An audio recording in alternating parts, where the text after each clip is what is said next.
Hello and welcome back, Mama.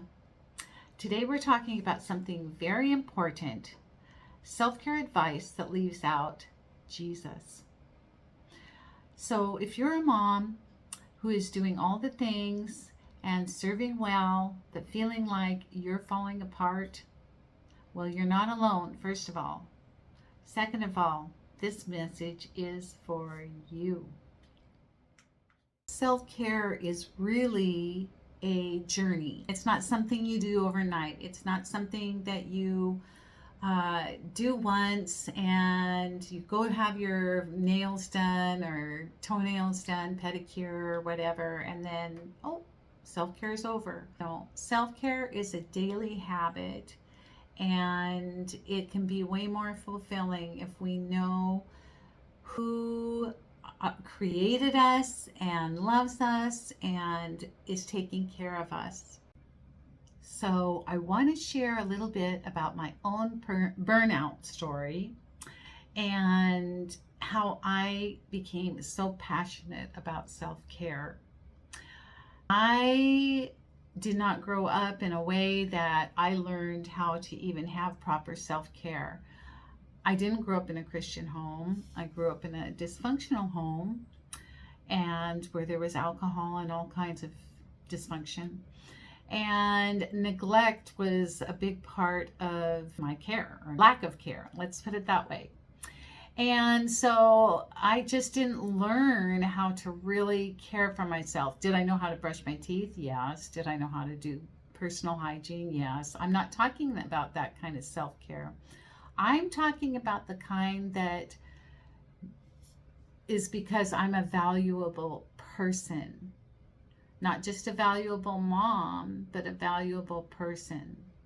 So it was really hard when I became a mom. I wanted to be the best mom there was, and I became a Christian, and I love the community of believers. I love my family. But I really didn't know how to take care of myself.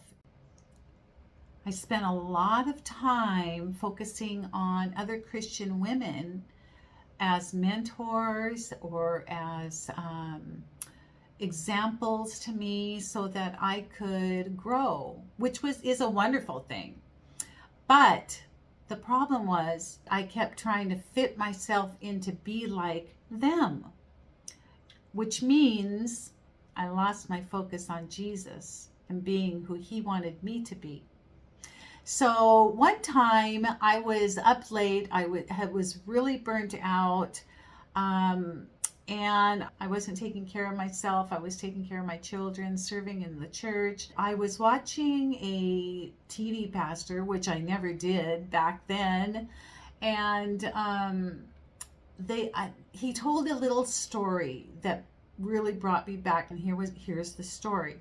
The story is it was a true scientific study that was done. Maybe you've heard about it, maybe not, about scientists that put a pot of a plant with put caterpillars all around the rim, and in the middle was a plant. It was food.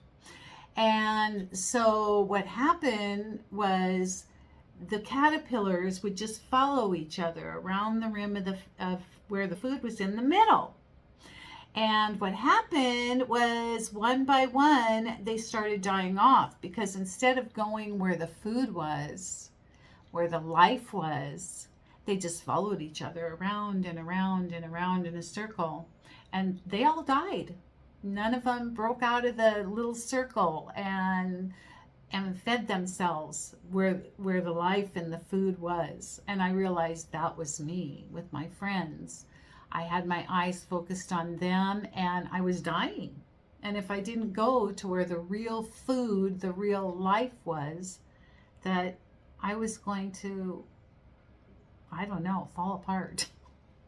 So what I did was stopped to take a look at what I was doing. Mark 6:31 says, then because so many people were coming and going that they did not even have a chance to eat, he said to them, come with me by yourselves to a quiet place and get some rest. Matthew 11:28. Come to me, all you who are weary and burdened, and I will give you rest. This can be for salvation, but it can also mean for all the other rests, and that includes for moms.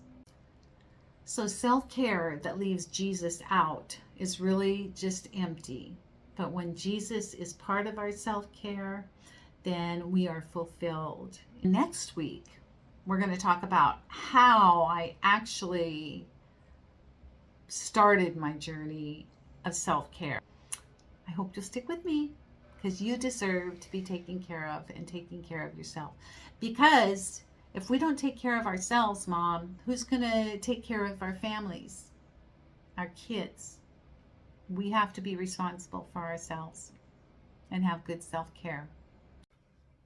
God bless you, and we will see you next week.